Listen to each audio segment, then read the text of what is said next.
این کشتی بدون هیچ خدمه‌ای در وسط اقیانوس اطلس پیدا شد. این داستان کشتی‌ای به نام ماری سلست است که همچنین به عنوان کشتی ارواح شناخته می‌شود.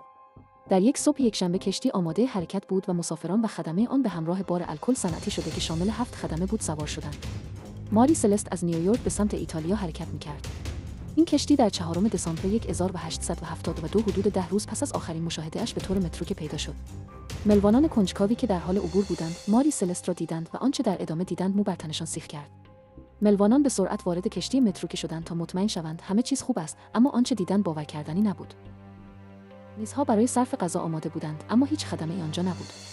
غذا نیمه خورده بود، وسایل دست نخورده باقی مانده بودند و انگار هیچ اتفاقی نیفتاده بود. هیچ نشانه‌ای از یک نفر هم در کشتی نبود. برخی گفتند خدمه در هوا ناپدید شدند. دیگران معتقد بودند که نیروهای ماورالطبیعه یا ارواح خدمه را بردند. اما تا امروز سرنوشت واقعی ماری سلست یک معمای ترسناک باقی مانده است.